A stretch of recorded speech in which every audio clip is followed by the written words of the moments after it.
தான் மதிய உணவை கொடுத்தார். காமராஜரின் பொன்மொழிகள்: ஒரு பெண்ணுக்கு கல்வி புகுத்துவது குடும்பத்துக்கே கல்வி புகுவது ஆகும். பணம் இருந்தால்தான் மரியாதை என்றால் அந்த மரியாதையே எனக்கு தேவையில்லை. கடுமையான உழைப்பே மக்களை வறுமையிலிருந்து மீட்கும்.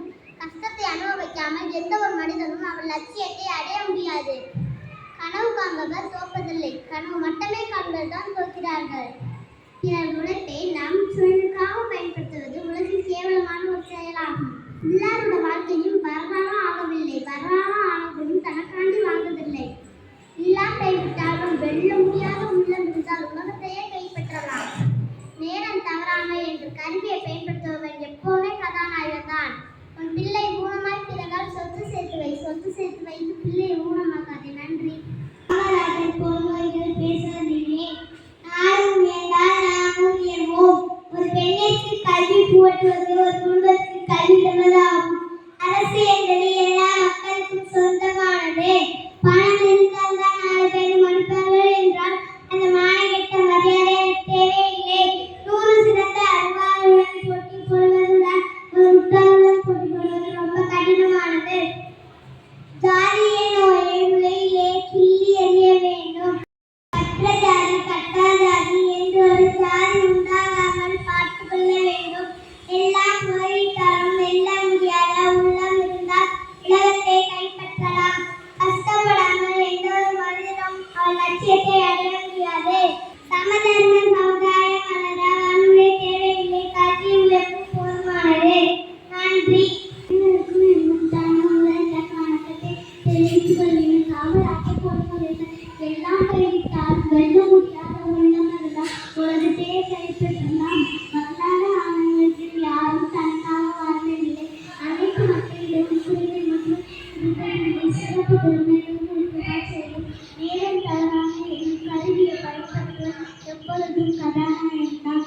கஷ்டத்தை அனுபவிக்காமல் எந்த ஒரு மனிதனும் அவர் லட்சியத்தை அடைய முடியாது. 100 சிறந்த அறிவுரைகளுடன் போட்டி போடுவதை ஒரு முட்டாளுடன் போட்டி போடுவது மிகவும் கடினமானது. பிள்ளை ஊனமாக பிறந்தால் சொத்துக்களை சேர்த்துவார், சொத்துக்களை சேர்த்து வைத்து பிள்ளையை ஊனமாக்காது. நன்றி. காமராஜர் பொன்மொழிகள்: ஒரு பெண்ணிற்கு கல்வி புகட்டுவது அந்த குடும்பத்துக்கே கல்வி புகட்டுவதாகும். நேரம் தவறாமை என்னும் கருவியை உபயோகிப்பவர் என்றும் கதாநாயகன் தான். பணம் இருந்தால்தான் மரியாதை தருவார்கள் என்றால் அந்த மரியாதை எனக்கு தேவையில்லை. எல்லாம் போய்விட்டாலும் வெல்ல முடியாத உள்ளம் இருந்தால் உலகத்தையே கைப்பற்றலாம். நாட்டின் முன்னேற்றத்திற்கு உழைக்காதவன் பின்னத்திற்கு சமமானவன். தேங்க்யூ. முத்தான முதற்கண் வணக்கத்தை தெரிவித்துக் கொள்கிறேன். தலை வந்த தமிழர் கல்வி கண் திறந்தவர், ஏழைகளின் சிரிப்பு இறைவனை கண்ட மாபெரும் உன்னத தலைவர், கர்ம வீரர் காமராஜரை பற்றி ஒரு கவிதையை கூற வந்துள்ளேன்.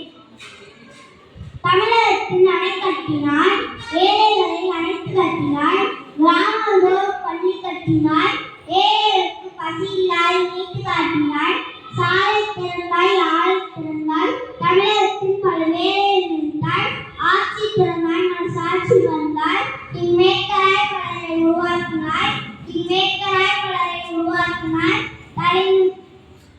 திகழ்ந்தாய், எளிமையின் அடையாளமாய் வளர்ந்தாய். அனைவருக்கும் வணக்கம். மாபெரும் சபையிலே நான் பேச வந்திருப்பது ஒரு சரித்திரத்தை பற்றி. கிராமங்கள் தோறும் பள்ளிக்கூடம் திறந்து வைத்த ஒரு சரித்திர நாயகனை பற்றி. ஏழைகளின் பங்காளர் கர்ம வீரர் காமராஜர் பற்றிய என் பேச்சு.